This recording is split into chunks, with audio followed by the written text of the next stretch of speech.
Lo cual, ya que ahora nos han comentado su profesión y dónde nos están viendo, también nos gustaría saber si es que tienen algún área de interés en específico, ¿no? Jeder nos menciona que es ingeniero de software, vaya. ¿Tiene algún área en específico? Bueno, aparte de su profesión. Tal vez, como mencionaron así, algunos que se relacionaban más al cuidado intensivo, otros iban más al área de biotecnología.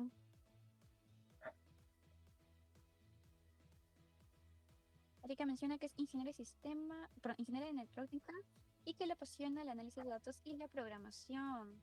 Mucho gusto, Erika.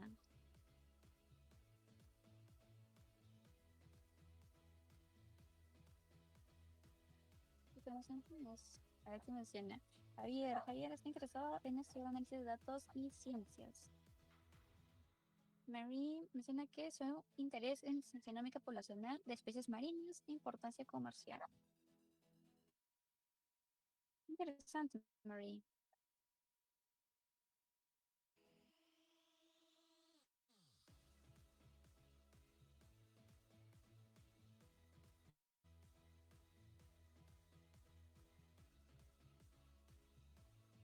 Mm, Jader actualmente está haciendo maestría en ciencia de datos e inteligencia artificial. Vaya, wow. Hola Alejandro, ¿qué tal? Me saluda desde México. Tomás, desde hace poquito, ya desde un poquito en un lab dedicado a la bioprospección de actinomicetes marinos. Blue Startle es de informática y bioquímica. Vaya, genial, qué genial que haya chicos tan interesados y aplicados en sus áreas.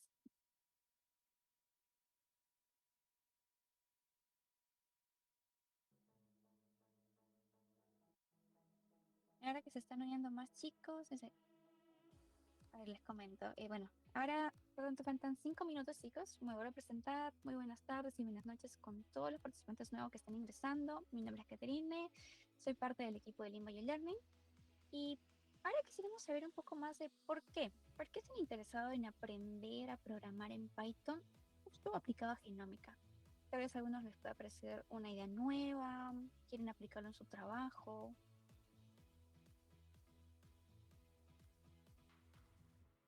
A ver, Alejandro menciona, soy ingeniero en tecnología. Una pregunta de eso. Ahí próximamente no te preocupes, Alejandro.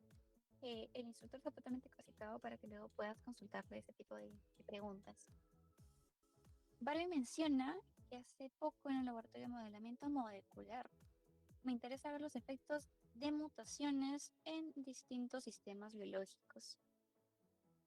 Vaya, Sonia dice que es PhD en microbiología y desea aplicar Python en secuenciación genómica.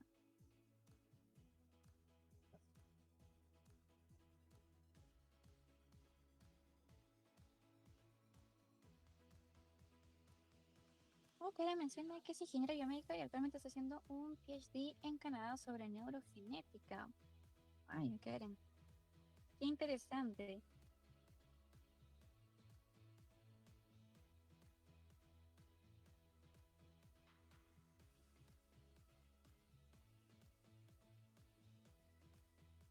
Para los chicos que recién se están uniendo, chicos, estamos consultándoles de por qué les gustaría aprender a programar en Python aplicado a genómica, para que también puedan dejar ahí sus respuestas. Jorge menciona que le interesa la investigación principalmente en variantes de nucleótidos en personas. Interesante, Jorge.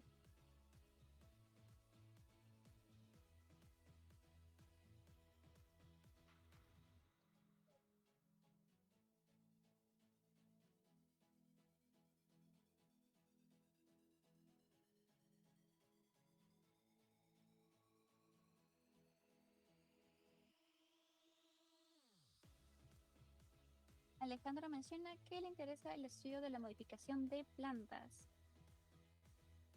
Tal Bruno es estudiante en ciencias genómicas y enfermedades patógenas. Dice, trabajamos en un proyecto de aptamaderos y clasificación de serótinos en clamidia. Hay gente que trabaja en laboratorio, por lo que veo.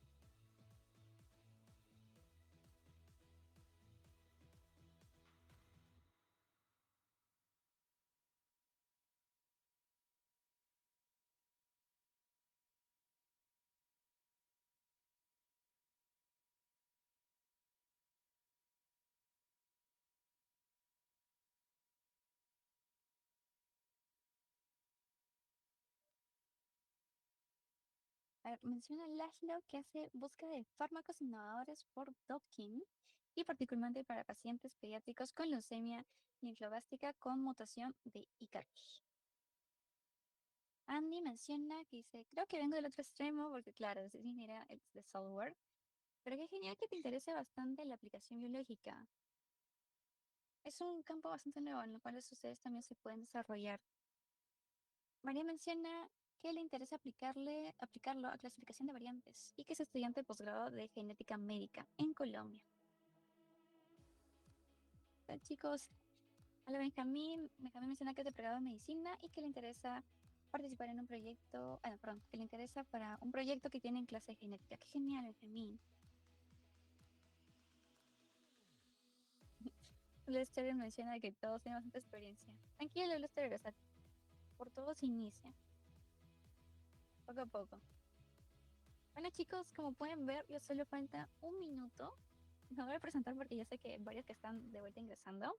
Muy buenas tardes o buenas noches, dependiendo de su hora. Me presento, soy Caterina de parte del equipo de Learn Learning. Y el día de hoy tenemos la clase gratuita Exploración de aplicaciones de Python en genómica. Ahora que no te falta un minuto, realmente ya vamos a iniciar, así que estén atentos, chicos. Y como les mencionaba, ¿no? Los que ya estaban aquí, estaba consultándoles sobre por qué desean aprender a programar en Python aplicado a genómica.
Bueno, chicos, ya son las 7 en punto, entonces ya vamos a dar inicio a nuestra clase gratuita.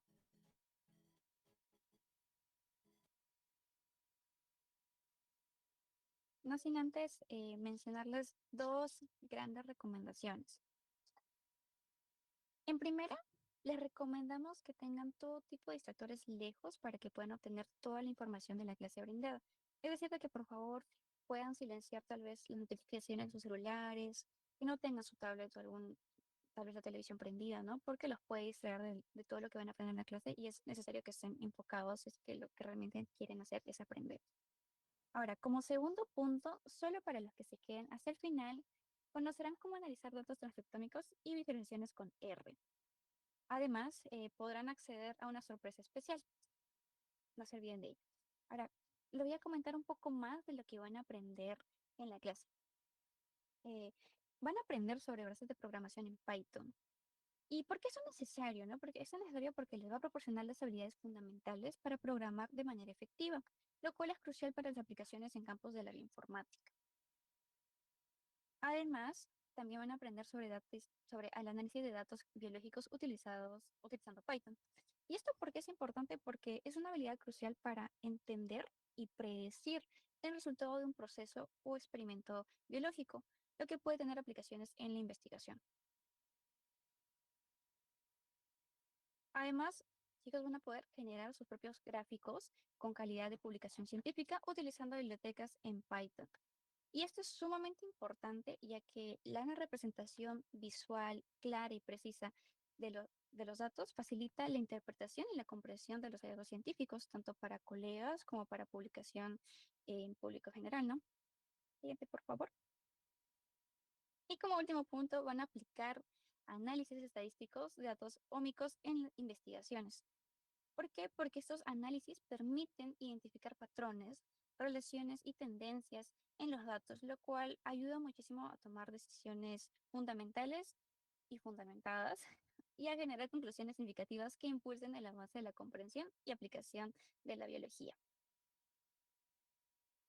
Ahora chicos, Alina les comentó todo lo que van a aprender en la clase del día de hoy y les voy a dar pase al instructor encargado, quien es el instructor Luis Alejandro Pérez Timaná. Luis, ¿me logras escuchar?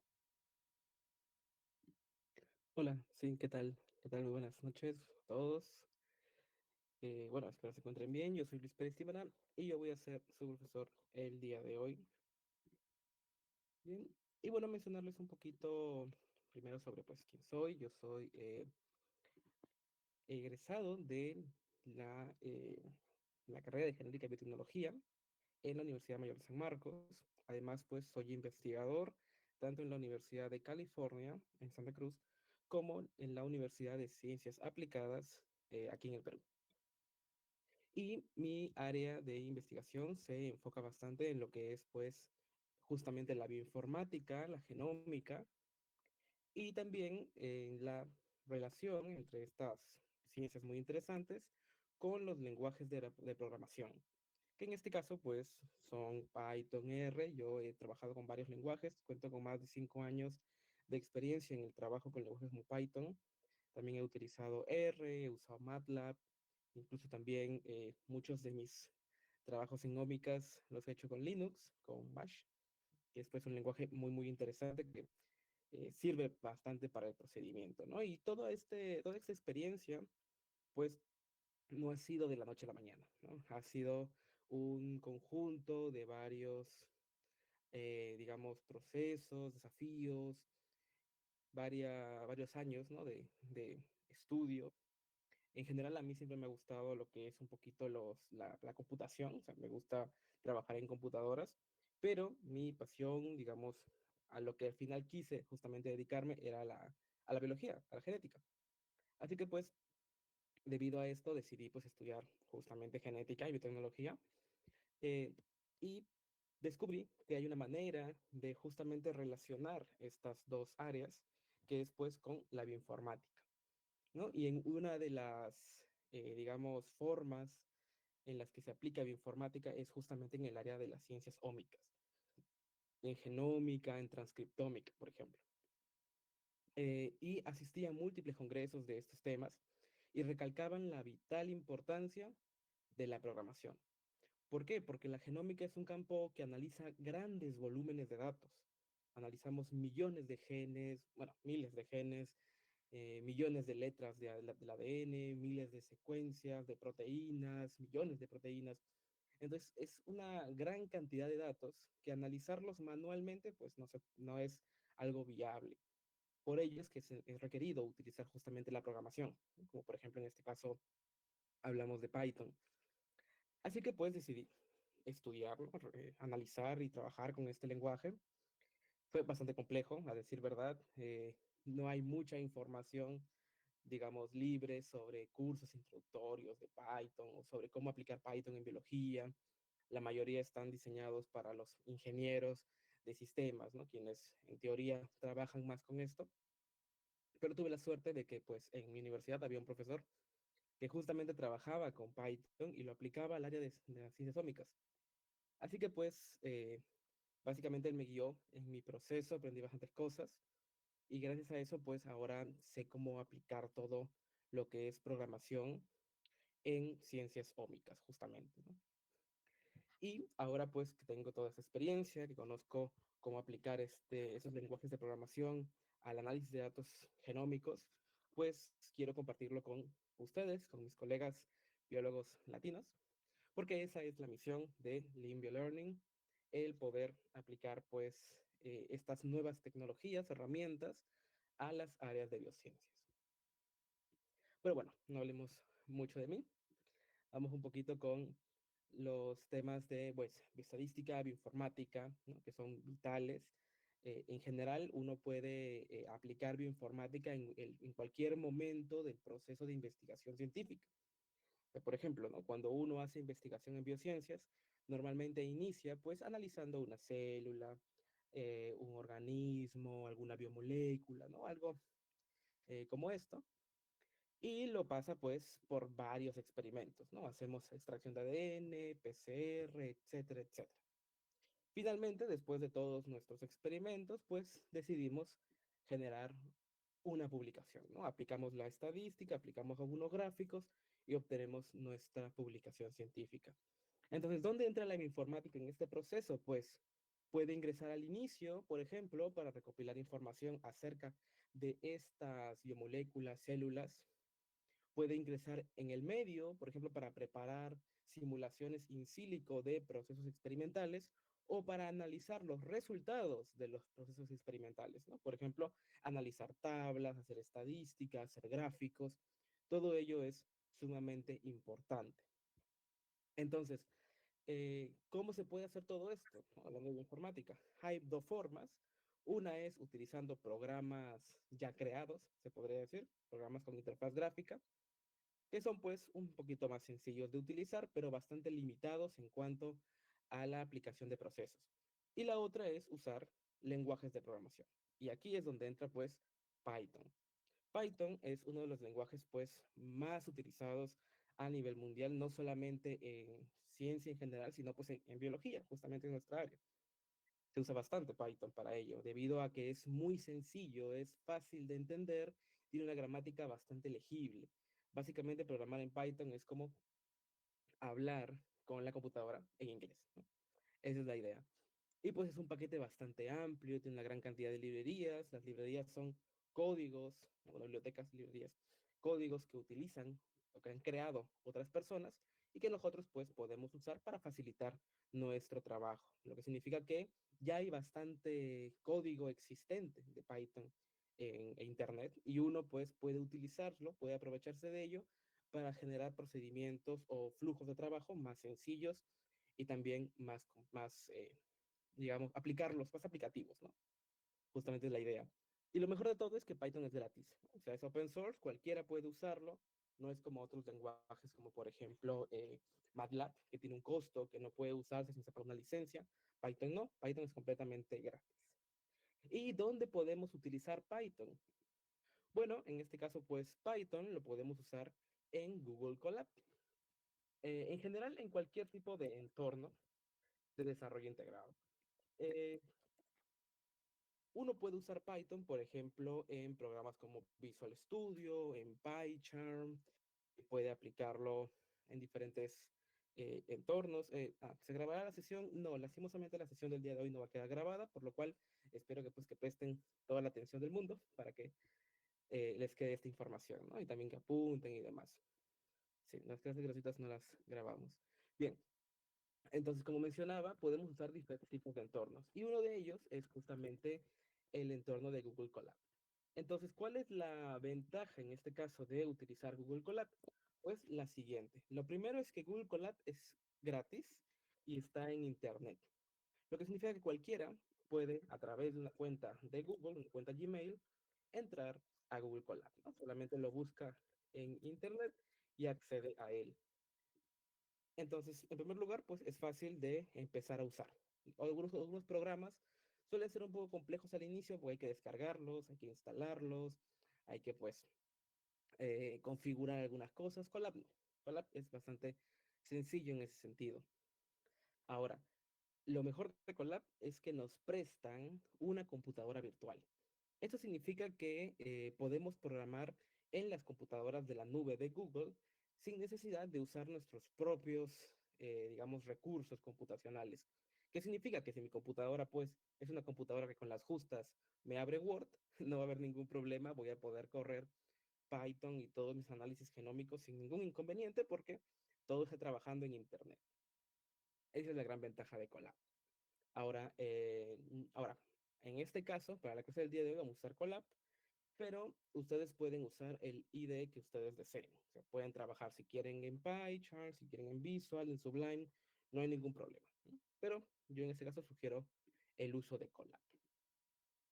Bien, entonces, el día de hoy pues tenemos lo que son aplicaciones en genómica, ¿no? La idea es pues entrar a la parte de estas ciencias ómicas y la genómica, por si es que alguno pues no sabe muy bien qué es básicamente la ciencia que estudia el conjunto completo de todos los genes del ADN de un organismo, ¿no? O sea, todo nuestro genoma. Antiguamente, cuando hacían análisis, normalmente nos centrábamos en estudiar un gen, nos centrábamos en estudiar una proteína, uno, individualmente, ¿no? De una especie, de un organismo en específico. ¿Por qué? Porque era difícil secuenciar, era difícil obtener la secuencia de un solo gen, entonces no nos daba pues para analizar en gran cantidad, ¿no? Con la aparición de las nuevas tecnologías de secuenciación masiva y también con la parte computacional de la bioinformática, pues nos permitió poder ya no analizar solamente un gen, sino analizar todos los genes que tienen los organismos, ¿no? Por ejemplo, todo el genoma de una persona se puede analizar ahora a un costo pues mucho más asequible y eso nos va a permitir comprender muchísimas cosas. Por ejemplo, comprender qué tipo de variaciones genéticas existen en los individuos, o sea, mutaciones, a nivel transcriptómico, cuál es la forma en la que se expresan determinados genes o qué tipos de proteínas tenemos. Y esto pues permite aplicarlo a diagnóstico y detección de enfermedades genéticas, a medicina personalizada. Ya no tenemos que crear una medicina general para todo el mundo, sino que podemos personalizarla para ciertos tipos de personas que tengan pues determinadas mutaciones, determinadas variaciones. Esto pues es todo un campo bastante grande e interesante y básicamente los retos principales cuando uno trabaja en genómica es pues el trabajar con grandes volúmenes de datos.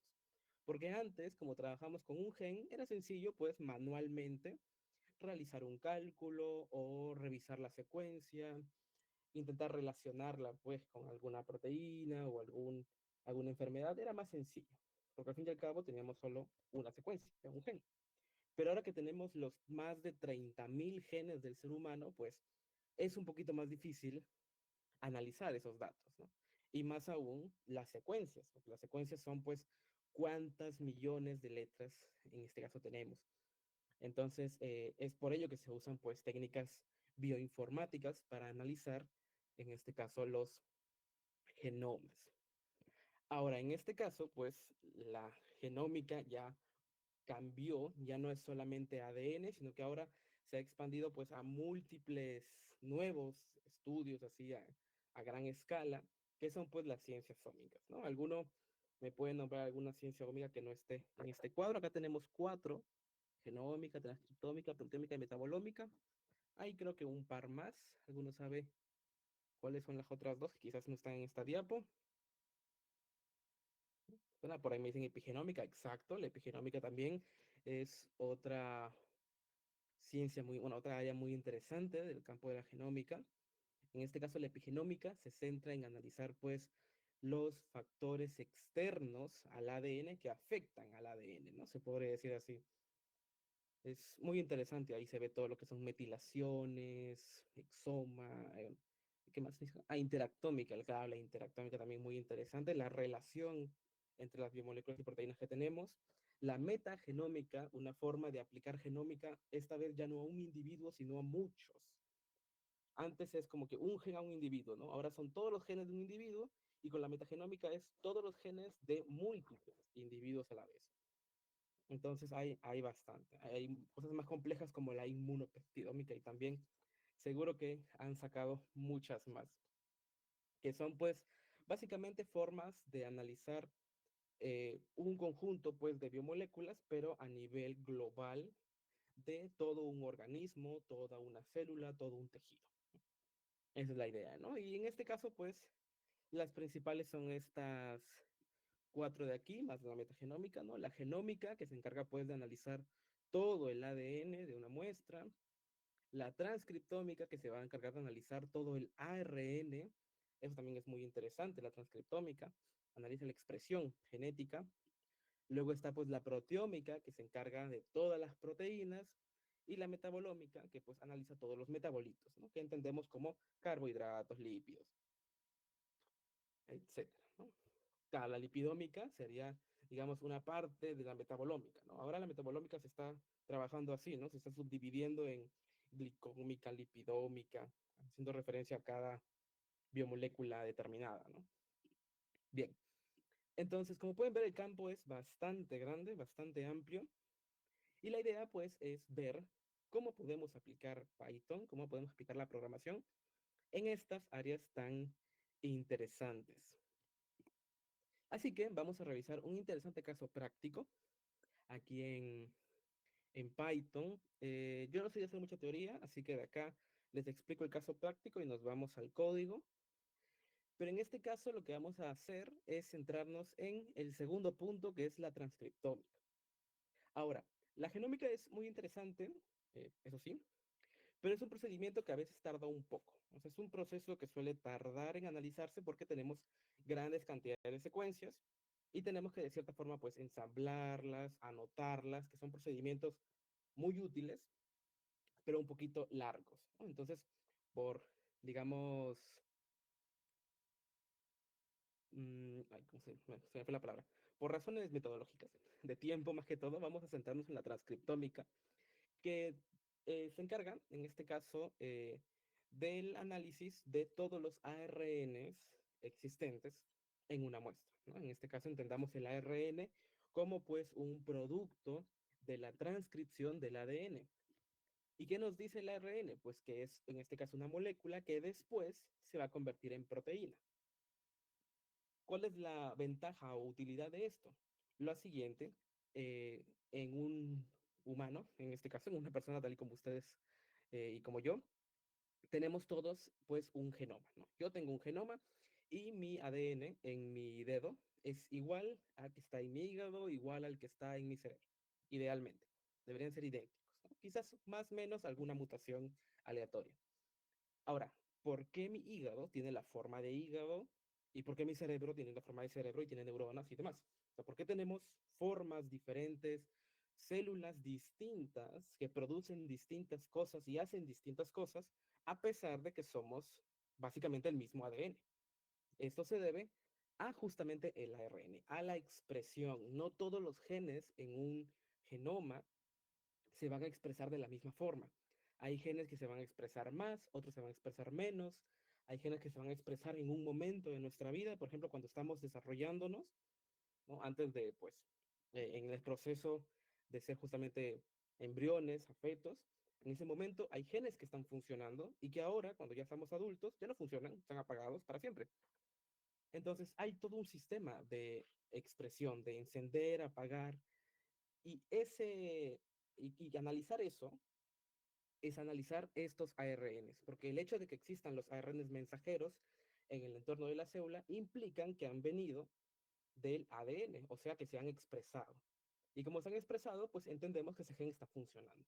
Así que la idea es justamente eso, analizar el transcriptoma, solo que en este caso, en el estudio que vamos a analizar, el transcriptoma de un modelo murino, o sea, de ratones, de cáncer de mama. En este caso vamos a analizar dos tipos diferentes de células cancerosas. Unas de ellas son bueno, las células normales de cáncer de mama, de la línea celular específica, y la otra es unas que están con una inducción hacia la metástasis cerebral, ¿no? O sea, son dos tipos de células. Unas que son las células de cáncer de mama normales, se podría decir normales entre comillas, y otras que son pues las metastásicas, o sea, las que se van a expandir y van a invadir otros órganos, en este caso, el cerebro. Y la idea es pues ver qué genes se expresan en cada tipo de célula, ¿no? Porque si son las mismas células, unas hacen metástasis y otras no. ¿Qué genes están implicados en esos procedimientos? Esa es justamente la idea. Comparar muestras de tumorales de control o controles normales versus pues las metastásicas. De esta manera vamos a aplicar diferentes procedimientos como normalización, análisis estadístico y luego haremos algunos gráficos para identificar qué genes se están expresando de forma diferenciada, ¿no? O sea, expresados diferencialmente. Esa es la idea. Bien, hasta acá cómo va. ¿Se entendió a qué va el caso práctico o nada? ¿O muy complicado? ¿Sí? Ah, ya, bastante sí. Qué bueno, ok. Entonces, si eso se ha entendido, pues básicamente voy a explicarles un poquito de cómo se hace esto de el análisis de la expresión de genes. Bien, en este caso lo que sucede es que cuando se expresa, en este caso, pues un gen, se transcribe el ADN a ARN mensajero, la idea es pues analizar este ARN mensajero. El problema es que nuestras técnicas de secuenciación no habituales secuencian ADN, no ARN. Porque el ARN pues tiene una letra que el ADN no tiene. ¿Quién sabe qué letra es? ¿Qué letra tiene el ARN que el ADN no? Uracilo, muy bien, exacto. Punto para ti. Ok, entonces, debido a eso, tenemos que ver la forma de llevar ese ARN a ADN. Entonces, pues hay todo un procedimiento muy interesante en donde pues una secuencia de ARN extraída en este caso de una célula se va a transformar en el complemento, en otras palabras, en el ADN original, del cual proviene. Y para eso pues va a haber un sistema que trabaja con unos pequeños adaptadores que se van a pegar a la secuencia original de ARN y van a permitir elongar una secuencia complementaria asociada. Bien, y una vez que sucede eso, pues terminamos de completar el resto de la secuencia, ¿no? En otras palabras, estaríamos terminando, transformando nuestro ARN inicial en un ADN complementario de doble hebra. Esa es la idea, ¿no? Hay una especie de, entre comillas, transcripción inversa. Ahora, ¿para qué es esto? Para poder secuenciar. Cuando uno secuencia, tiene un problemita muy interesante. Y es que si yo estoy secuenciando una secuencia, bueno, un gen en específico, digamos gen A, ¿cómo sé yo que el gen A es el gen A? O sea, ¿cómo puedo ver yo las letras? Para esto necesito usar una referencia. Sí, porque si quisiera leer letra por letra, me demoraría bastante, tomando en cuenta aún, o tomando más en cuenta que son millones de ARNs por todos lados. Entonces, secuenciar letra por letra es muy tedioso. Así que lo que se hace es, pues, secuenciar fragmentos y luego alinearlos con respecto a la secuencia de referencia. Entonces, por ejemplo, justo aquí va el caso interesante. Yo tengo, pues, mis secuencias de mi muestra A, ¿no? Un montón de fragmentos que corresponden pues a los ARN mensajeros, cuales que se han secuenciado todos, ¿no? En pedazos y que luego se van a alinear versus un genoma de referencia. Este procedimiento es muy parecido al de una secuenciación de un genoma. Cuando hacemos con un genoma, el genoma pues está entero. Entonces, para no leerlo todo de golpe, porque es bastante largo, lo que se hace es fragmentarlo. Le hacemos un montón de cortes y luego lo reordenamos, lo alineamos con la referencia y de ahí determinamos pues cuáles son las variaciones. Eso es lo que normalmente se hace en genómica.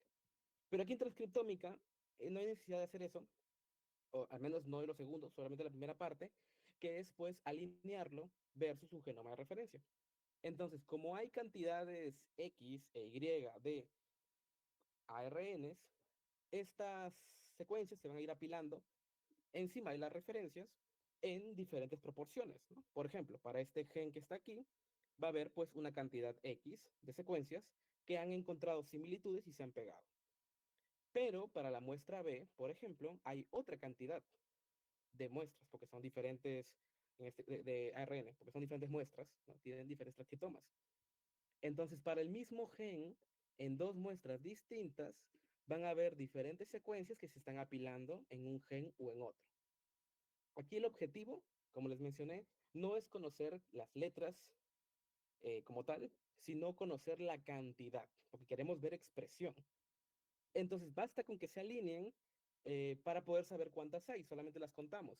Y ahí es donde aparecen las famosas matrices de conteo, en donde una vez que ya hemos hecho la secuenciación masiva por medio de técnicas como el RNA-seq, por ejemplo, y hemos hecho el alineamiento, vamos a contar cuántos reads, se le llama read en este caso al fragmento, cuántos reads están asociados a determinados genes en las muestras que existen. Y así es como pasamos de esto a esto. Una matriz que tiene por un lado los tejidos, células, muestras, pacientes, de donde se sacó el transcriptoma, y en el otro lado pues está el transcriptoma, están todos los genes asociados y en medio están las cantidades, ¿no? Por ejemplo, hay 34 reads de la muestra EK11 para este gen. Estas son muestras de plantas, ¿no? Y son genes asociados de plantas. Bien. 17 del mismo gen, pero para la EK1.2, ¿no? Y así, por cantidades, en este caso. De esa manera, pues quien tiene más, en teoría se ha expresado más, ¿no? Se podría entender algo así. Ahora, claramente hay que luego hacer un proceso de normalización, porque no vamos a trabajar únicamente con cantidades, pero la idea es la siguiente, ¿no? Es justamente esta: poder determinar los niveles de expresión genética de cada gen y colocarlos en esta matriz. Ahora, estas matrices son las que usualmente se van a colocar, pues, en las bases de datos, ¿no? Cuando uno busca información sobre algún tipo de artículo, normalmente encuentra las matrices de expresión genética. Ahora, ojo que también pasar de un alineamiento a la matriz también es todo un procedimiento. Eso se suele hacer en Linux, en Bash.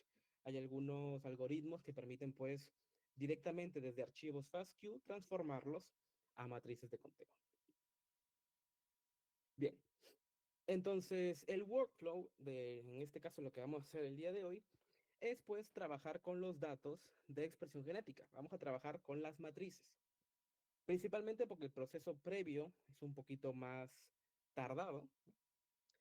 Sí, las matrices suelen estar en bases de datos. Ahora, si yo estoy trabajando desde cero y he secuenciado mis muestras, tengo que hacerle un pequeño proceso previo, porque mi secuenciador lo que me va a devolver son archivos tipo FASTQ. Es un archivo muy interesante que nos indica la secuencia obtenida y la calidad. Con esa data, lo que se hace es alinear esos FASTQs con nuestro genoma de referencia y luego, por medio de un paquete anexo, hay varios. Hay uno que se llama Feature Counts, creo que es bastante útil.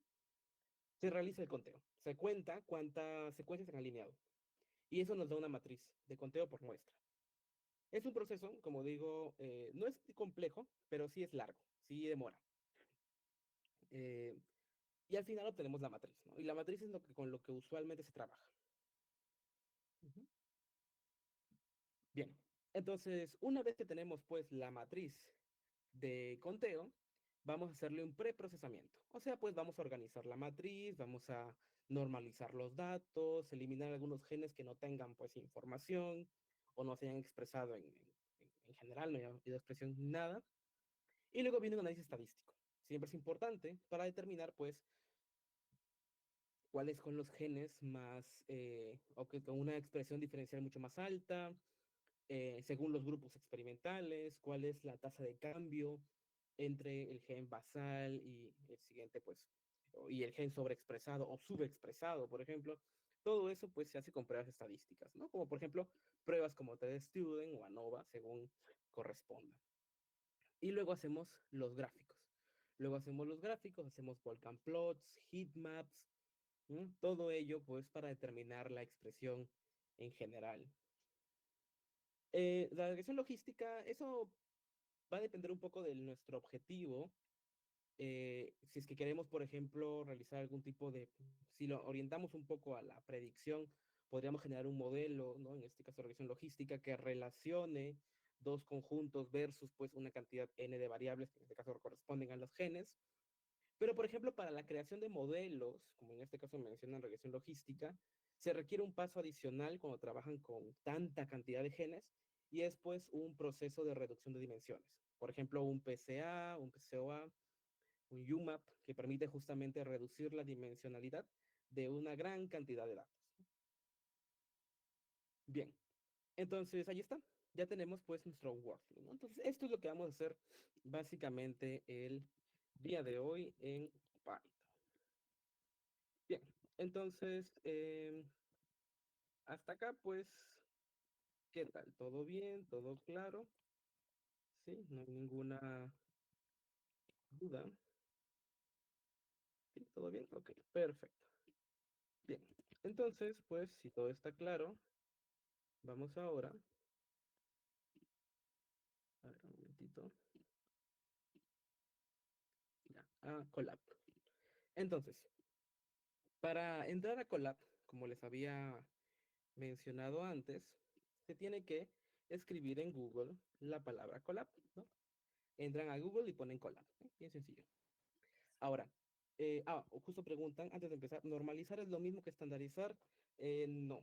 O sea, ambas son técnicas de escalado, en donde vamos a llevar todos los datos a las mismas escalas, ¿no? Esto suele usarse bastante cuando tenemos valores muy dispares o cuando pues queremos, digamos, cuando queremos transformar datos que no siguen una tendencia normal y los queremos pues transformar al lado normal, ¿no? Entonces, la diferencia principal justamente recae en eso, en la normalidad de los datos. Por ejemplo, uno normaliza datos cuando los datos no son normales. Aplica la normalización justamente. Y la estandarización es cuando tenemos datos normales y los llevamos a una escala de normalidad estándar. Estandarización justamente. O sea, movemos los datos a una media de cero y una desviación de uno. Esa es la estandarización. En la normalización, normalmente los datos se encuentran entre cero y uno. Son dos formas diferentes de aplicar el escalado y va a depender justamente de nuestros datos. Normalmente, cuando hablamos de expresión de genes, suele usarse la normalización. Ujú. Bien, ¿recomiendas más Colab o Jupyter? Depende.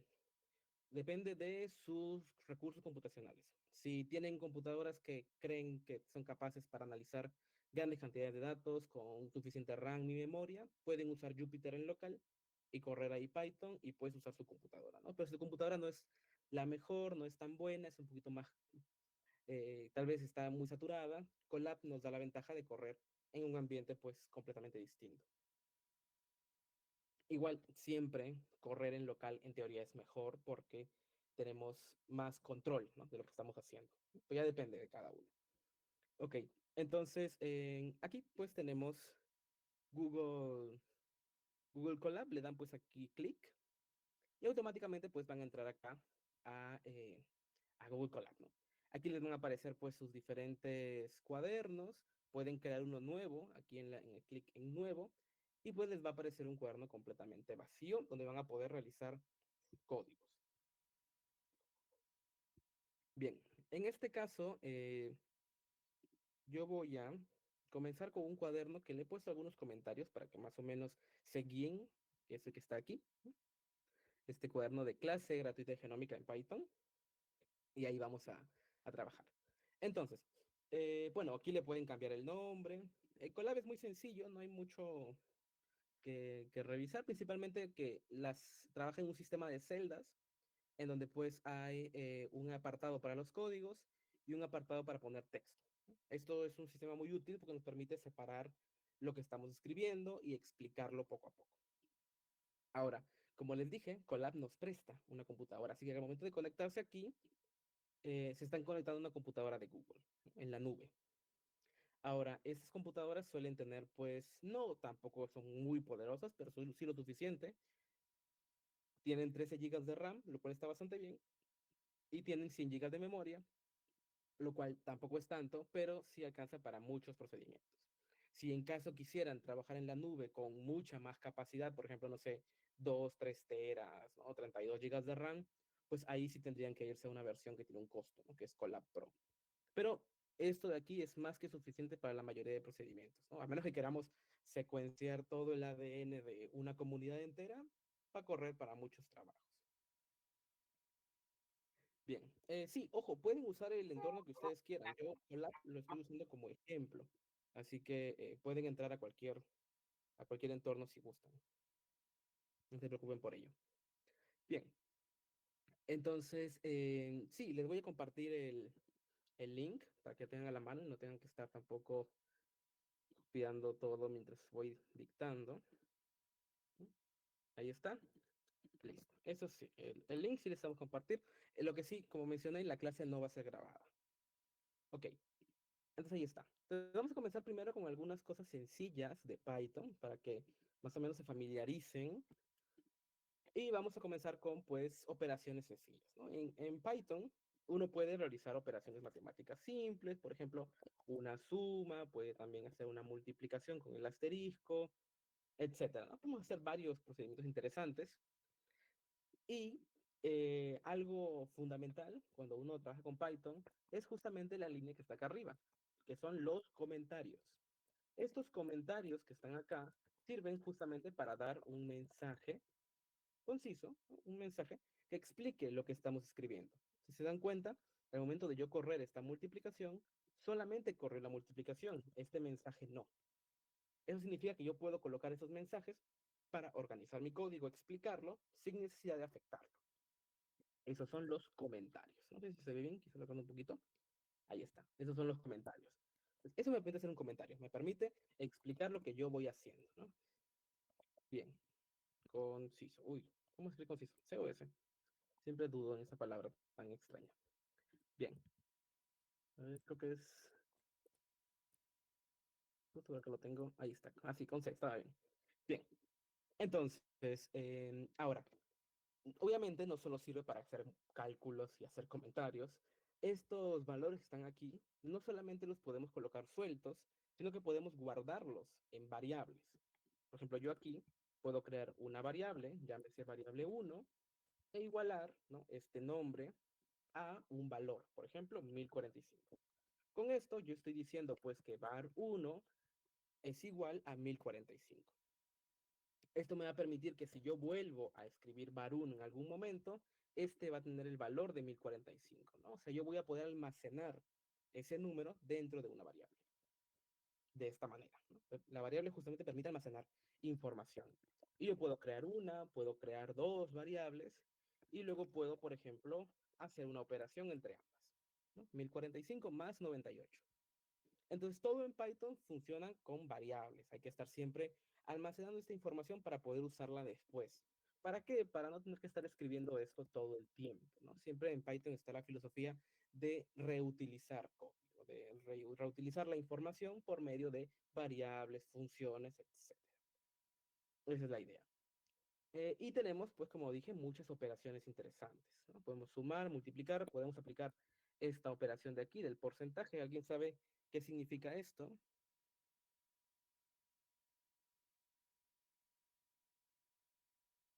¿Saben qué significa ese símbolo? Dividendo. Bueno, no sé. Dividendo, nunca he escuchado eso. Residuo, exacto. El resto de la división, exactamente. Ese es justamente lo que nos permite este símbolo, ¿no? Calcular el resto. Por ejemplo, acá, el resto entre 1045 y 98 nos da 65. Ese sería el resto.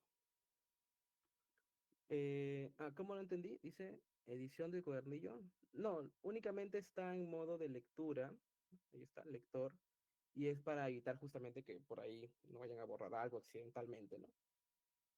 Bien, módulo también se le llama. Ajá, muy bien. Ok, ahora, no solamente las variables en Python pueden ser números, también pueden ser textos.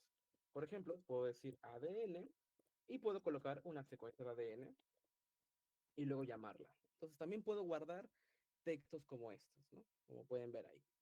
Muy, muy interesantes.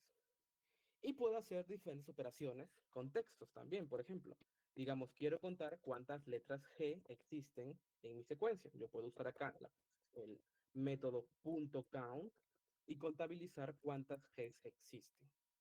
Ahí está.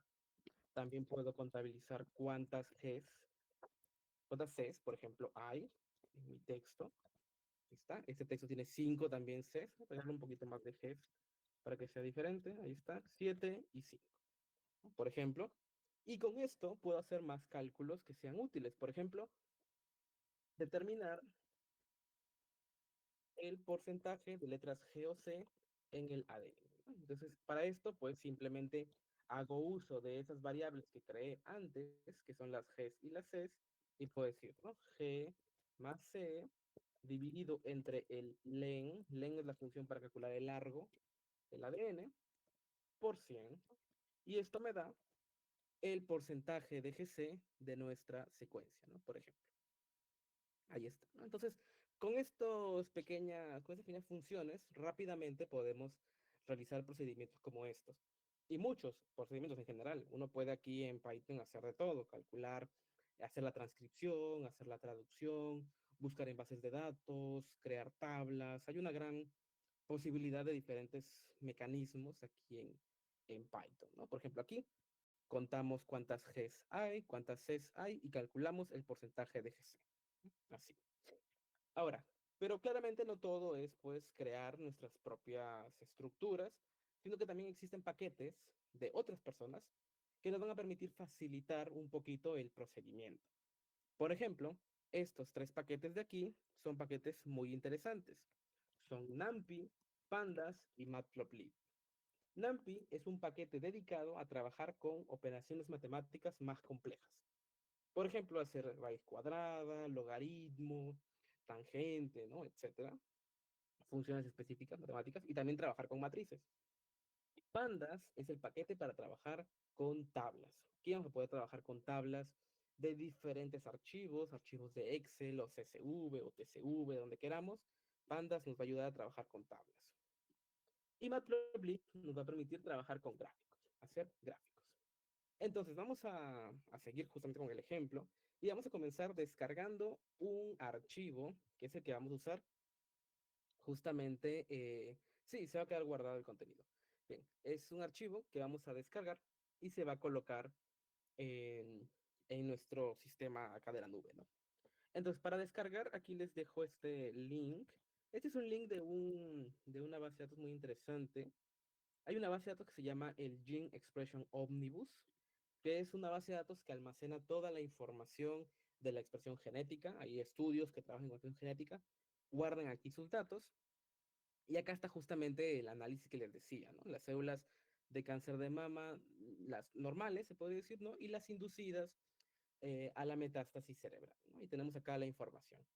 Aquí hay los diferentes archivos que existen. Como podemos ver que acá lo han sacado de Illumina. Y acá tenemos los archivos de las matrices, ¿no? Vemos que hay matrices normalizadas, matrices normales, etcétera. Acá está toda la información. Entonces, si uno le da clic a uno de esos botones, va a poder descargarlo, pero lo va a descargar su computadora.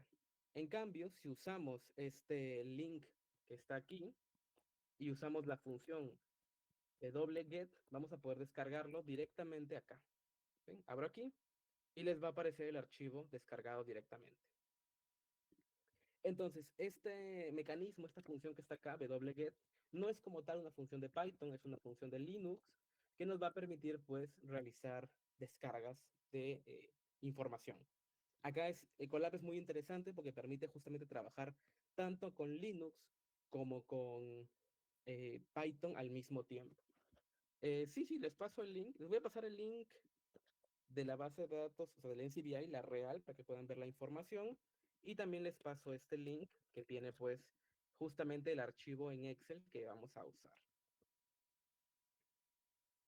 Listo. Sí pasé el collab, ¿no les llegó? A ver, lo vuelvo a mandar. Acá, collab.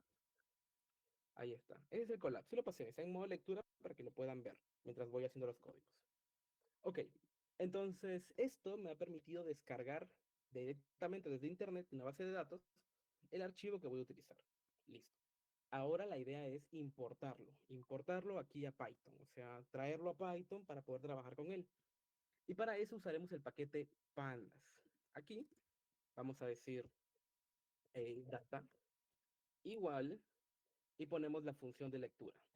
PD es el paquete de pandas y llamamos a read Excel. Read Excel es la función que nos va a permitir justamente leer archivos tipo Excel. Y entre los paréntesis, entre comillas, colocamos el nombre del archivo. Aquí ustedes lo pueden copiar, 3 puntos, cambiar nombre, copian y lo dejan ahí. También le pueden cambiar el nombre si quieren. Podría ser, ¿no? Podríamos cambiarle el nombre a solamente el código. Olvidé dejar el punto. Ahí está. Y eso pues es lo que podemos colocar acá, ¿no? Punto XLSX. Esto me va a permitir leer directamente la data. Disculpen, no corrí esto. Recuerden siempre correr las celdas. Y esto me va a permitir leer el archivo Excel y guardarlo en este apartado de data.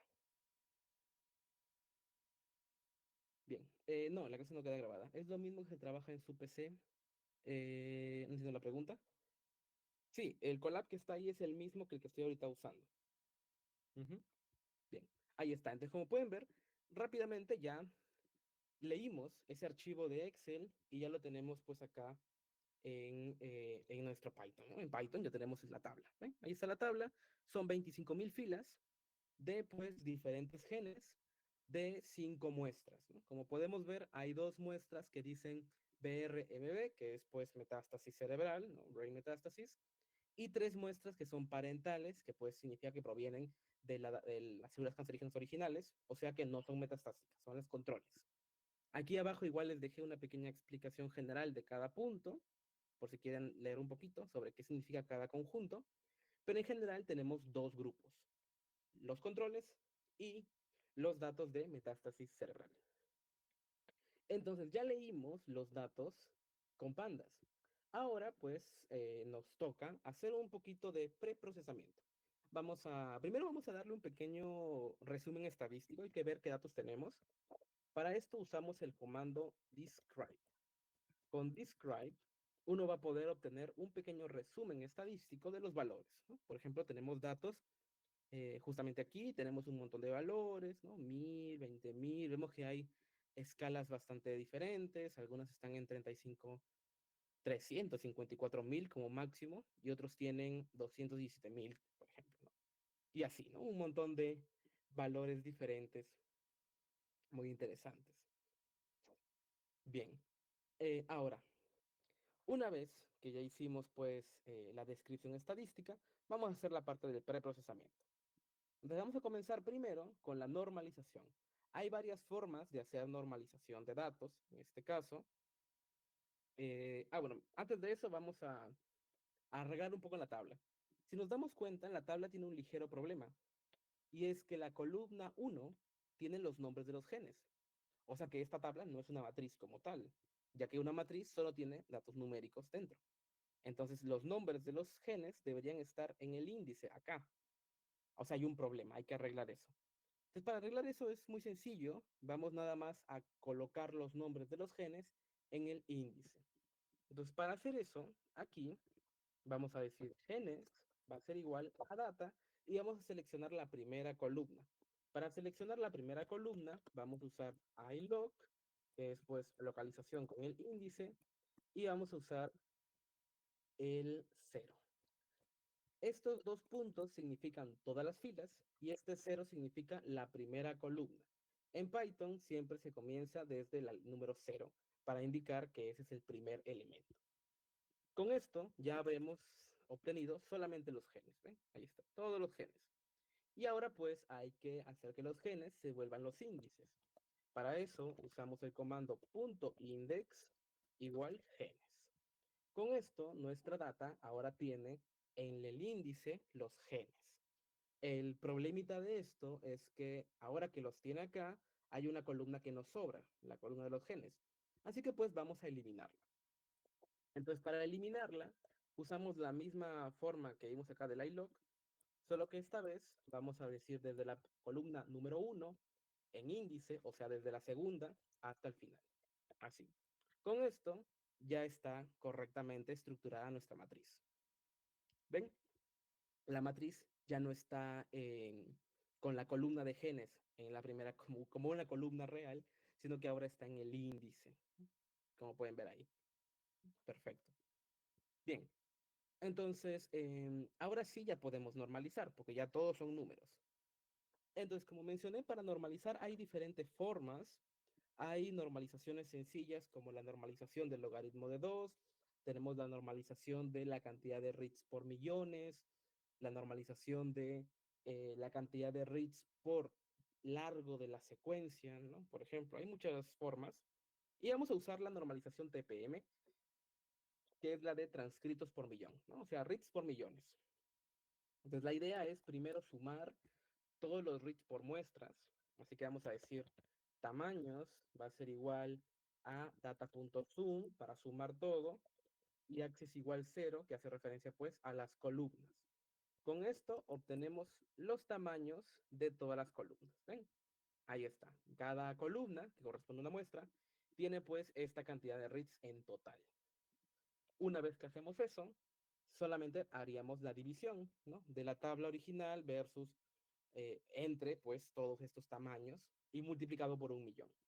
Entonces, para dividir datos de una tabla entera, usaremos una pequeña función o un método que se llama div, punto dividir.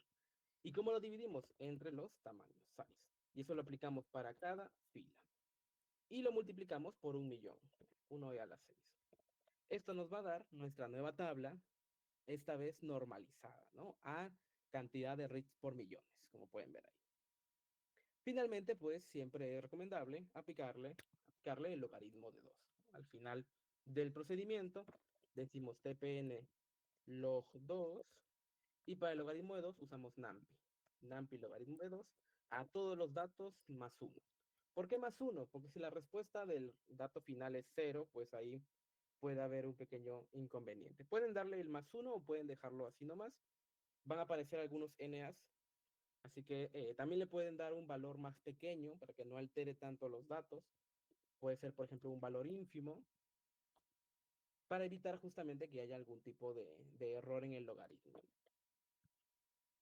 Ahí está. Entonces, con eso ya tenemos nuestro TPM logaritmo de 2 correctamente realizado, ¿no? Ahora, también podríamos simplemente ignorar esas expresiones en cero, pues se entiende que son expresiones nulas, ya depende un poquito de lo que queramos realizar. Bien, y ya tenemos pues la normalización. Entonces, recapitulando, hemos descargado la base de datos, ¿no? .xlsx, y luego hemos importado los datos. pd.readExcel, el nombre del archivo, y lo hemos leído. Listo. Una vez hecho eso, vamos a ver un poco de la descripción estadística, por ejemplo aquí, con pues valores mínimos, máximos, la media, por ejemplo, de todos los datos. Y luego hemos hecho el preprocesamiento. ¿Para qué? Para cambiar esa columna de genes que estaba en un inicio y moverla a la de índices. Para eso, pues, seleccionamos dicha columna y la colocamos en los índices. Y luego eliminamos la columna que quedó, pues, que ya no nos sirve. Quedando así, ¿no? ¿Ven? La tabla 1 tenía los genes acá como una columna y la tabla 2 los tiene en el índice. Listo. Finalmente vamos a normalizar. Y para normalizar obtenemos los tamaños de todos los genes, bueno, mejor dicho, la cantidad total de reads por muestra, dividimos esta data entre los tamaños calculados por 1.000.000 y luego aplicamos el logaritmo de 2. De esa manera obtenemos ahora sí, pues, nuestros resultados como tal. Ahí está. Bien, voy muy rápido, los códigos están un poquito complejos. Por ahí me dicen que algunos sí, otros me dicen que no. No sé. Claro, en el Colab están ahí los códigos, pueden escribirlos. Y acá nada más les explico, pues, más o menos cuál es el flujo de trabajo, ¿no? Igual recuerden que cuando uno programa no es tanto memorizarse los códigos, sino pues es entender cuál es la forma en la que trabaja. Porque los códigos, o sea, si uno quiere calcular la media, puede buscar en internet la media de una tabla y ahí le sale la media, ¿no? Lo importante es el flujo de trabajo. Si desaparece file not found es porque el archivo no está en la carpeta donde están trabajando. Eso puede ser porque no tenga el mismo nombre, revisen que el nombre se encuentre correctamente. Esa es la idea. Sí, hay otros métodos de normalización, como les mencioné, es la normalización por logaritmo de 2, la normalización por eh, el tamaño del fragmento leído, porque recuerden que no es lo mismo analizar la secuenciación de un gen pequeño que la de un gen grande, porque la de un gen grande va a tener, por ende, pues más reads asociados, o puede también tener el problema de que va a demorar más en expresarse debido a que son más grandes. Por ende, puede haber un menor número. Entonces, también hay métodos justamente de normalización que se basan en el tamaño del gen. Ok, entonces ya tenemos los datos normalizados. Ahora viene la prueba estadística. Hay que analizar estadísticamente si existen pues diferencias entre un grupo y otro grupo. Entonces acá pues vamos a utilizar una prueba estadística llamada prueba TD-Student, ¿no? Seguro la han escuchado. Es una prueba muy sencilla. Entonces la idea en este caso va a ser primero, hay que pues, vamos a filtrar todos los genes que tengan una varianza que no sea en este caso digamos, todos los genes que tengan varianzas mayores a cero. Vamos a quedarnos con esos genes. Entonces, para eso, vamos a decir tpm filter y vamos a filtrar. Para filtrar, pues simplemente hay que llamar a la data original, que es esta de acá, tpm log, y vamos a usar corchetes para seleccionar aquellos datos de log2 cuya varianza sea mayor a 0, ¿no? De esta manera. Como pueden ver, aquí dentro de los corchetes he colocado una condición. Solamente dame los datos cuya varianza sea mayor a 0. Listo. Con esto ya tengo mi TPM filtrado, ¿no? Ahí está. Bien, no ha habido mucho cambio. En general, unas 5.000 filas, creo. Pero nos quedan 20.000 todavía. O sea, bastante información. Bien. Y ahora que tenemos esto, viene la prueba TD, como pueden ver aquí. Entonces, para hacer la prueba TD Student, necesitamos dos condiciones. Uno, que haya pues una varianzas homogéneas. Para esto justamente fue el hecho de filtrar las varianzas que son muy pequeñas, o sea, negativas, mejor dicho. Y para el tema de la normalidad, ¿no? La TD Student pide datos normales. Entonces, justamente para esto, eh, hemos hecho la normalización. O sea, una vez que está la normalización y el filtrado, ya podemos trabajar con las pruebas como estas, ¿no? Pruebas paramétricas, como la prueba TD Student. Entonces, la prueba TD Student es muy sencilla aquí en Python. Tenemos que importar un paquete que se llama SizeP. Este paquete tiene bastante códigos para trabajar con números, pero el principal es el stats, que sirve para trabajar con pruebas estadísticas. Y dentro de este paquete está la función TD-Student, ¿no? La función que nos va a calcular la prueba TD-Student. Entonces, la función es muy sencilla. Simplemente uno escribe tTextInt y dentro coloca los conjuntos. Por ejemplo, si yo tengo un conjunto de números 1, 2 y 3 y lo enfrento a un conjunto de números 5, 5 y 5, por ejemplo, y yo quiero saber si estos son estadísticamente diferentes, simplemente los coloco en la prueba T y observo qué información me da. Y ese es el resultado de nuestra función TDStudent. Entonces, como pueden ver, la prueba estadística se hace al toque, la función la hace automáticamente y nos da los números. Nos da un valor estadístico, que es pues el valor T, y nos da luego el p-value, que es el importante. El p-value nos dice si es que este fuera menor a 0.05, si es que hay diferencias estadísticas entre un grupo u otro. Es importante, estadístico. Ahora, ¿por qué 0.05? Ese es el umbral de significancia. Si los valores están por debajo de ese umbral, de ese alfa, si el p-value en este caso está por debajo, entonces la hipótesis nula se va a rechazar. ¿Cuál es la hipótesis nula? Que nuestras muestras tienen medias poblacionales iguales.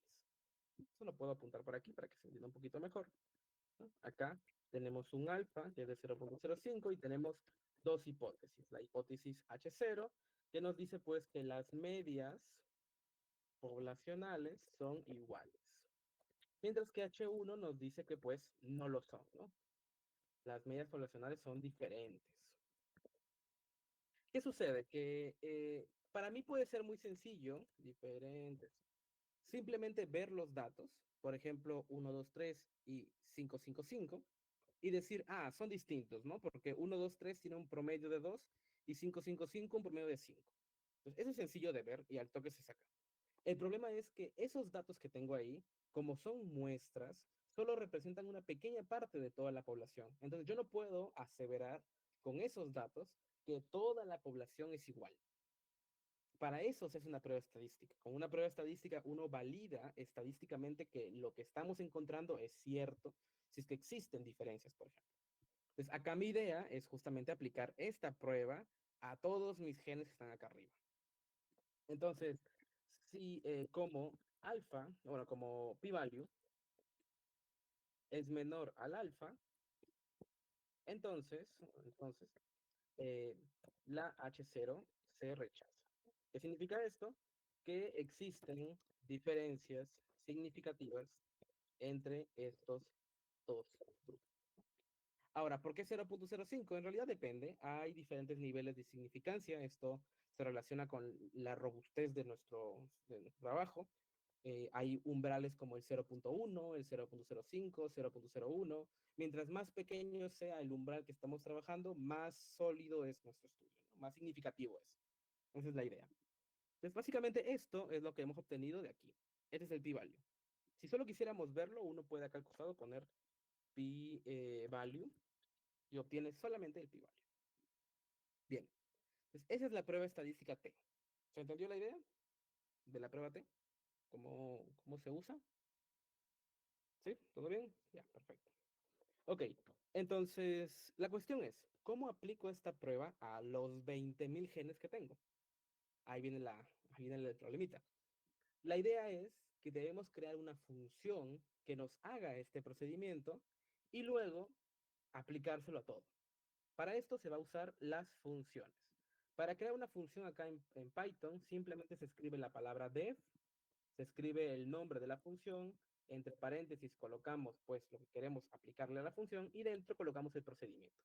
¿Cuál es el procedimiento? El procedimiento pues es el siguiente, es esta prueba que está aquí, ahí está, pero no aplicado pues a números cualesquiera, sino pues a nuestra data.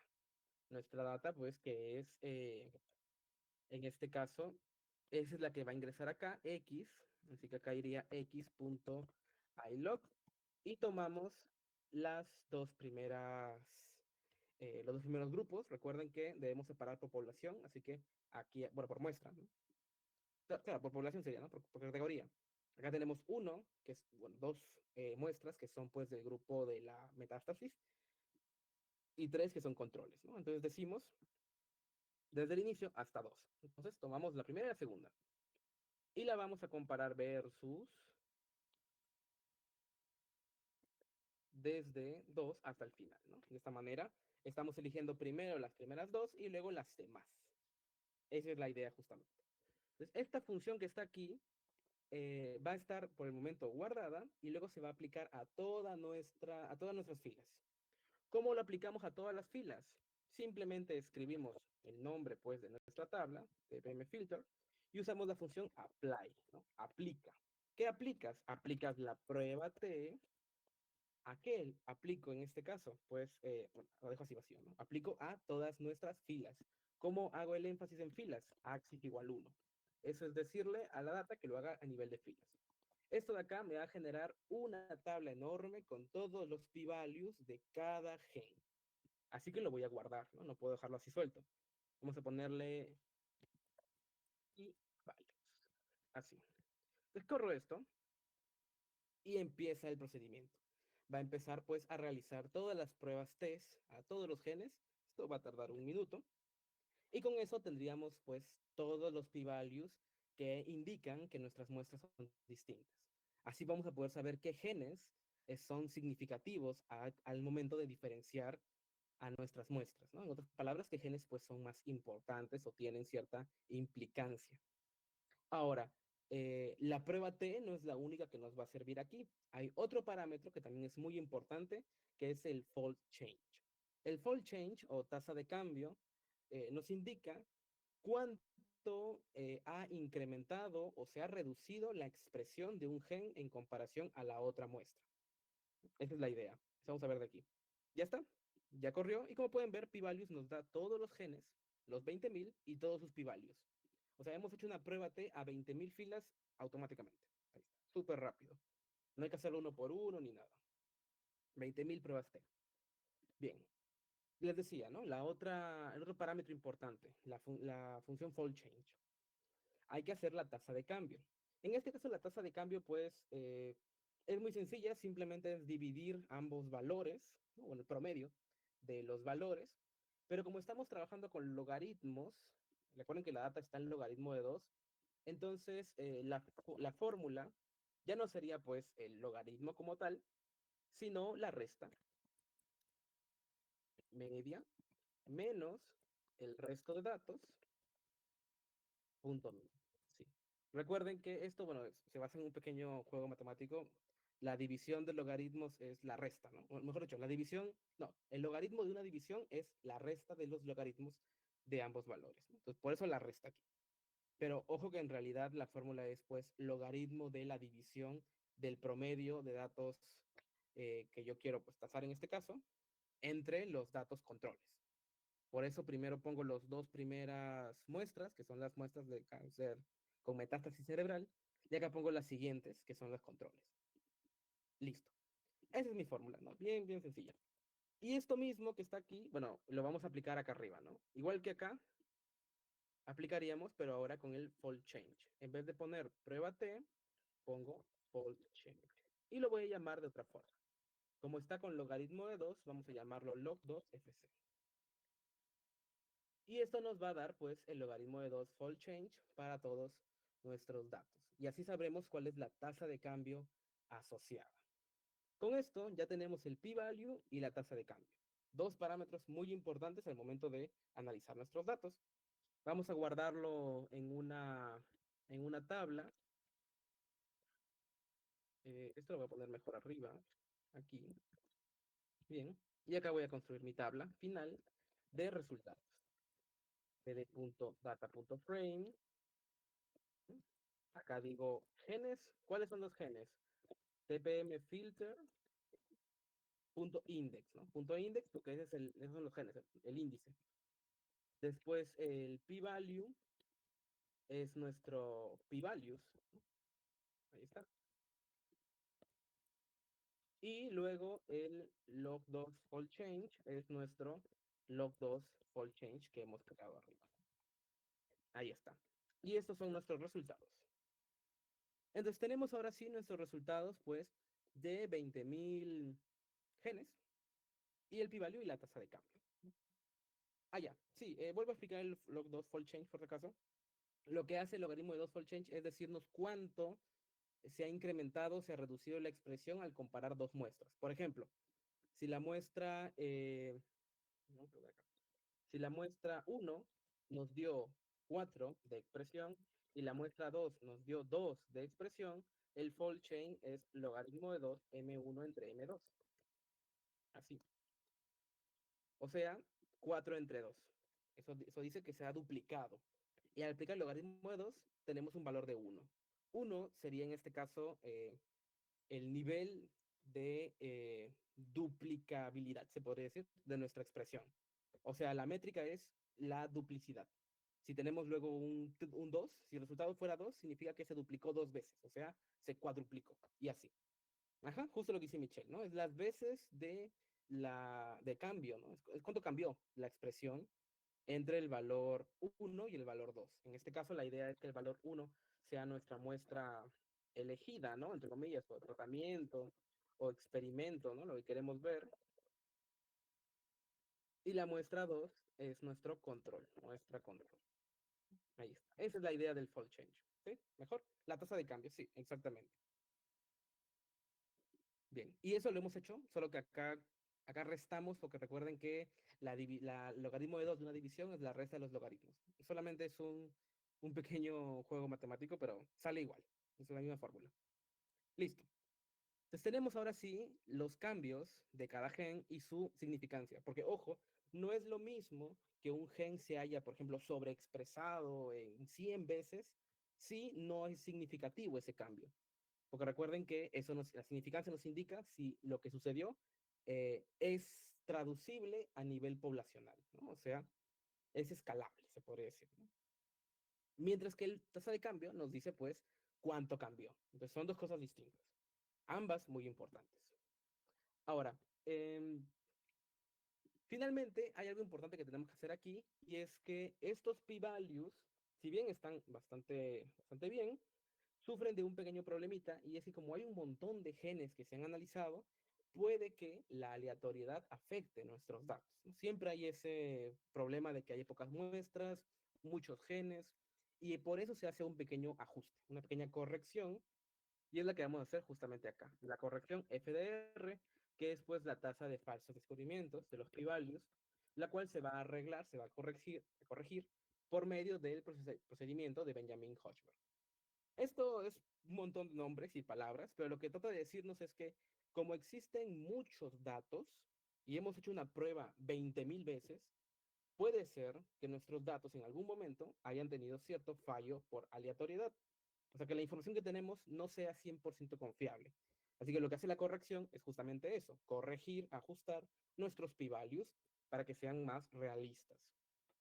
Y esto es muy sencillo, porque aquí en Python tenemos todas las funciones ya listas, así que solamente decimos eh, resultados, ¿no? Nuestra columna de resultados, creamos una nueva columna de p-values ajustados, así, y dentro vamos a colocar el múltiple test. Este múltiple test, que está acá arriba, que proviene de este paquete StatModels, permite realizar diferentes pruebas. Entre ellas, vamos a usar la prueba de Benjamin y Hochberg. Así que primero escribimos acá la columna que queremos transformar, que es la columna de p-values, y elegimos el método. ¿Qué método? El que les dije, fdr-benjamini-hochberg. Ahí está. Y ahora sí tendríamos nuestros resultados con su nueva columna. P-value se llama. Ahí está. Ahora sí es el ajuste. Entonces, esto es importante porque miren por si acaso, el primer gen, el A1BG, tenía un p-value de 0.057, estaba cerca a la significancia, pero con el ajuste subió a 0.13, o sea, en realidad era un valor que no era correcto, al menos no lo suficientemente significativo como para estar tan cerca del umbral. Y eso pasa a veces, ¿no? Entonces tomen en cuenta eso. Siempre es bueno hacer el ajuste. Entonces ya tenemos nuestros datos. ¿Qué falta? Hay que visualizar, ¿no? Hay que hacer gráficos para presentar esta información. Un gráfico muy bonito que se hace con esto, que implica al logaritmo de 2-fold change y al p-value, es el famoso gráfico de volcán, el volcán plot. Entonces vamos a hacer un volcán plot con nuestros datos. Aquí vamos a hacer antes una pequeña clasificación que siempre es útil. Voy acá a definir los umbrales. El umbral de la tasa de cambio es 1. ¿Por qué? Porque 1 representa la duplicación, ¿no? 2. Entonces, ese es el umbral. Si nuestros genes aumentaron en un 10%, no es algo importante. A partir de 2 ya es importante, ¿no? Cuando se duplicó la expresión. Por otro lado, nuestro alfa que les mencioné, del p-value, 0.05, para indicar significancia. Entonces, ahora vamos por acá a añadir una pequeña clasificación muy interesante. Vamos a primero crear una columna que se llame clasificación y vamos a asignarle un NS, no significativo. Esto lo va a aplicar a todos nuestros datos, pero después vamos a ir filtrando vamos a ir filtrando los datos que tenemos para cambiarle el nombre en este caso. Entonces, acá vamos a colocar el filtro. ¿Cuál va a ser el filtro? El filtro va a ser pues lo que nosotros necesitemos. Por ejemplo, que nuestra columna de p-value ajustado sea menor al alfa. Primera condición. Esa condición nos dice que nuestros datos son significativos. Punto 1. Sí, ese p-value es comparando las dos muestras de metástasis con las 3 de controles. Solo hay dos columnas ahora. Es que creé una nueva tabla. Creé una tabla de resultados. Por eso ahora se ve así. Ya no están las anteriores porque se quedó arriba. Esa es la nueva tabla de resultados. Donde guardo el p-value, el logaritmo de 2 y demás. Simplemente para no juntar tantas columnas. Bien, entonces filtro 1, que el alfa, bueno, que el p-value esté por debajo del alfa. Como les mostré en el caso de la prueba T. Y además, algo importante es pues que exista una tasa de cambio, ¿no? Entonces, y que resultados, eh, corchetes, logaritmo de 2 fold change, sea mayor al umbral. Si es que es mayor al umbral, perfecto, ¿no? Entonces, aquí ponemos nuestros resultados y lo igualamos a sobreexpresado. ¿Por qué? Porque si nuestro p-value es menor a nuestro alfa, es significativo. Y si nuestro fold change es superior al umbral, está sobreexpresado, ¿no? Es una sobreexpresión significativa. Entonces, lo ponemos como sobreexpresado. Y lo mismo lo vamos a aplicar, pero para aquellos que estén por debajo del negativo del umbral. Si es que está en -1, significa que la expresión se dividió a la mitad, ¿no? O sea, es más chiquita. Entonces, ahí ya no es sobreexpresado, sino es subexpresado. Subexpresado. Ahí está. Entonces, tenemos sobreexpresado y subexpresado. Listo. Y finalmente, algo también muy importante es que este p-value, para poder verlo mejor, lo vamos a transformar en el menos logaritmo de 10. ¿Por qué? Porque el p-value tiene esta condición de ser un valor que cada vez se hace más pequeño. ¿Qué significa? Que si yo lo grafico tal cual, voy a tener un montón de valores todos apiñados alrededor del cero, ¿no? Bien ahí, bien pegados. Porque son valores que son cada vez más chiquitos. Así que al aplicarle el logaritmo, los estoy expandiendo, les doy más espacio entre sí para poder ver valores más significativos. Y con el negativo le doy vuelta para que los que están arriba sean los importantes y los que están abajo sean pues los que no son tan relevantes, ¿no? Esa es la idea del menos logaritmo de 10. Es una técnica que se usa bastante cuando uno quiere graficar valores estadísticos para poder visualizar mejor la información. Igual de acá les muestro qué pasa si no lo hacemos. Entonces, a nuestra tabla le voy a agregar por acá el negativo del logaritmo de 10 de p, y esto va a ser pues justamente menos NaPi logaritmo de 10 de nuestro pi-value. Entonces, con esto ya tenemos nuestros nuevos resultados. Ahí está. No significativo para aquellos que no cumplen las condiciones y el negativo del logaritmo de 10p. Y ahora vamos a hacer el gráfico. Entonces, para el gráfico es muy sencillo. Vamos a graficar por cada clase un plt.figure para indicar cuál va a ser nuestra figura a dibujar y el plt.show para verla. Esto nos va a generar un espacio en blanco en donde vamos a hacer nuestros gráficos. Ahí está. Bueno, no aparece nada porque no he graficado nada todavía. Y ahora voy a decir, por cada clase en resultados, clasificación, punto unique, o sea, por cada clase, justamente, ¿no? Por cada clasificación, yo voy a hacer un gráfico de puntos. plt.scatter, ¿sí? Voy acá por si acaso a hacer una pequeña subtabla que sean los resultados para aquellos que coinciden con la clase. O sea, si son los dos significativos, entonces se grafican esos. Si no, son los otros, si no, son los otros. Eso hace el for. El for itera uno por uno. Y entonces graficamos. Graficamos y vamos a decir acá sub logaritmo de 2 fold change versus el menos logaritmo, ¿no? Acá negativo del logaritmo de 10p. ¿Se llama la columna? Sí. Y vamos a anexarle por acá un label, que va a ser la clase. Leyenda. Y con esto tendríamos todos los puntos de colores distintos. Ahí está, un montón de puntos. Esos son todos nuestros genes. Y están pues pintados de colores en función a si están subexpresados o sobreexpresados. Nuestro famoso gráfico de volcán. Ahora, esto pues lo podemos arreglar un poquito más. Podemos, por ejemplo, ponerle alguna línea. Por ejemplo, si yo quiero ver el umbral, yo puedo graficar acá umbral FC y luego un estilo de línea, por ejemplo, punteada, ax v line. Ahí está, una línea vertical, por ejemplo, con el umbral. ¿Sí? Luego por acá puedo poner otra, pero con el umbral positivo. Ahí tengo mis dos líneas. Bien. Tal vez punteadas, aunque sí se ven bien, sí, más o menos.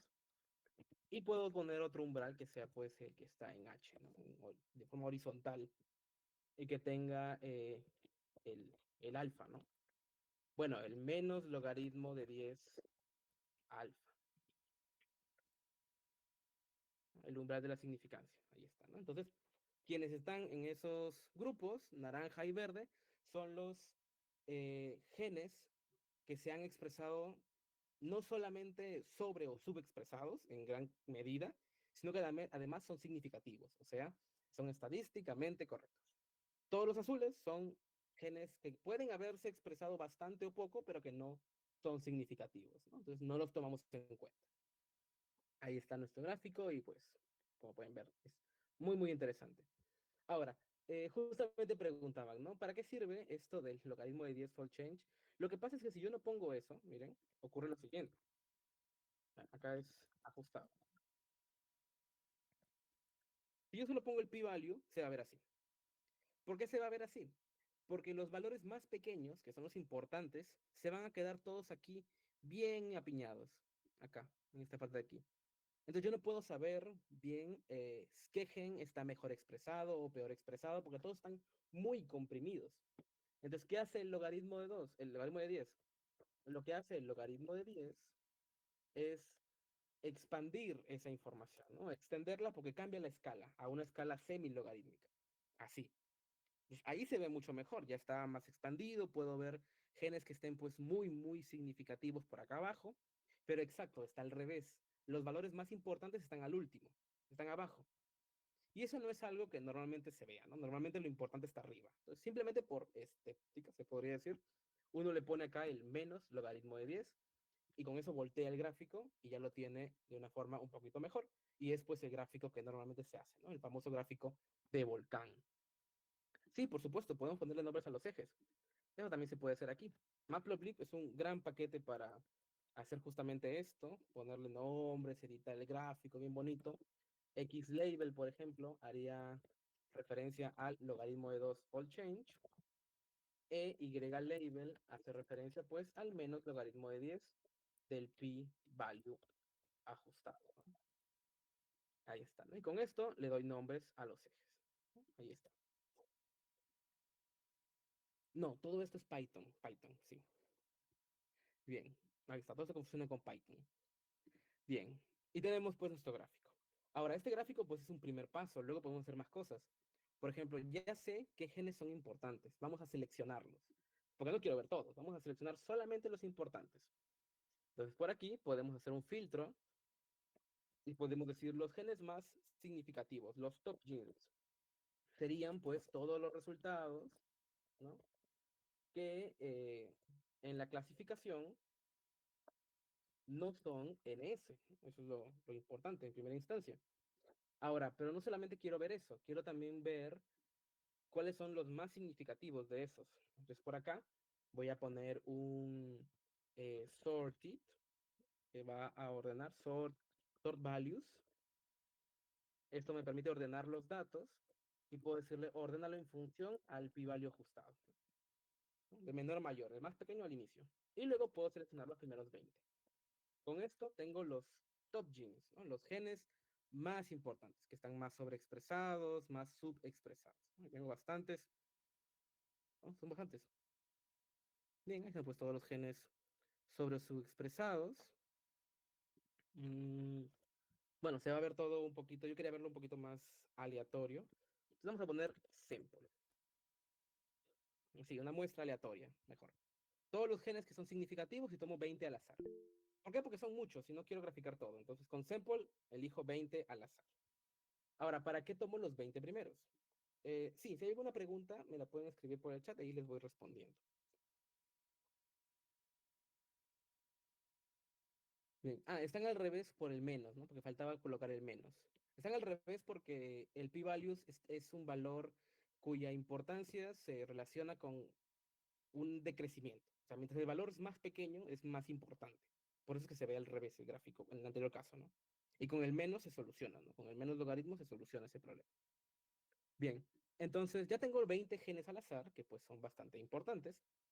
Y ahora vamos a eh, filtrar la matriz original en función solo a esos genes que estoy eligiendo.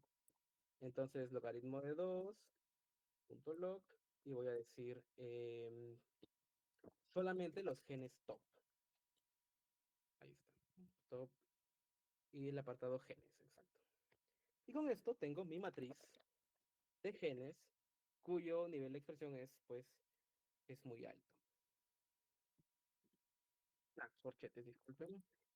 Ahora sí, ahí está. 20 genes al azar.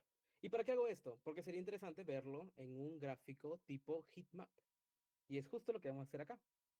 Aquí vamos a hacer un pequeño heatmap y vamos a, primero vamos a escalar los datos para adecuarlo al heatmap. Entonces, para eso vamos a usar acá un scaler. Hay una función que se llama standard scaler que automáticamente me escala los datos. No tengo yo que crear ninguna data ni nada, ni hacer un cálculo, sino que de frente uso esta función de scaler y fit transform para transformar mis datos. Entonces agarro la matriz de genes, bien, especifico de forma traspuesta y esto me da mi data escalada. Una vez que ya está escalada, pues la puedo graficar por aquí. Pero antes voy a guardarla en una heatmap data que tenga mis datos, ¿no? Eso sería un data frame con la data escalada, cuyos índices van a ser justamente la matriz de genes, sus columnas, ¿no? Y las columnas van a ser la matriz de genes, el índice. Entonces acá es para tener los datos así. Listo, ¿no? Tengo todos los genes y tengo todas las muestras. Finalmente, pues vamos a dibujar el mapa, el heatmap, ¿no? En este caso, mapa de calor. Usamos Seaborn y usamos Cluster Map. Cluster Map me permite justamente hacer un mapa, un heatmap, pero además hacer algo llamado clustering, que es agruparlos en función a sus similitudes. Usamos acá una paleta de colores y visualizamos nuestro gráfico.